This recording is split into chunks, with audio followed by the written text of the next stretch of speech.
la decisión está tomada, demolerán la estructura del edificio siniestrado del supermercado Guabolaños Botánico. Esta mañana se realizó allí una presentación oficial con autoridades de la comuna capitalina. La idea es convertir este sitio en un parque memorial.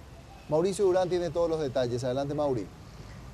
Es así, desde el 1 de agosto de 2004 que el edificio de Guabolaños se ve de la misma manera. Prácticamente es un ejemplo de algo bastante trágico que se vivió hace ya más de 10 años y que afecta a las personas que pasan por aquí, tanto víctimas como personas que no tuvieron nada que ver con esta situación. Finalmente, tras más de 10 años, se lanzó un concurso por el cual se plantea destruir este edificio y convertirlo en un memorial. Francisco Tomboli se llama el arquitecto que finalmente ganó este concurso, pero que lamentablemente no se presentó aquí a la entrega de premios, por lo cual no pudimos conversar con él. No obstante, ya tenemos también en imágenes lo que va a ser el proyecto que se va a inaugurar a partir del 1 de agosto. Hablamos con el arquitecto Federico Franco Troche, quien nos comentó más sobre esta obra. Esto es lo que decía al respecto.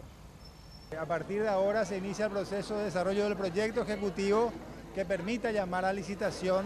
Está prevista que la licitación culmine en su proceso el 27 de julio, 25-27 de julio aproximadamente, y la idea es que de manera también a honrar el día y la fecha del acontecimiento, el 1 de agosto de este año se inicien las obras del memorial. Los familiares de víctimas se mostraron conmovidos con esta situación y hablamos con ellos para saber qué es lo que pensaban sobre este proyecto ganador. Esto es lo que decían al respecto. A los 12 años por fin se hizo justicia. Es una lucha intensa que hemos hecho los familiares en los poderes del Estado, porque realmente si no era por la Cámara de Diputados, por la Intendencia y por la Secretaría de Cultura no iba a ser, pero ahora más o menos tenemos un pequeño alivio. Esperemos que el 1 de agosto esto se haga realidad.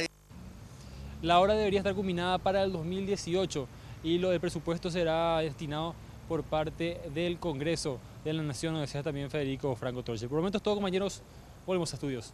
Muy bien, muchas gracias, Mauricio. Y efectivamente se cumplirán los 12 años el próximo 1 de agosto de este año, desde aquel trágico domingo 1 de agosto del año 2004. 400 personas fallecieron en este lugar.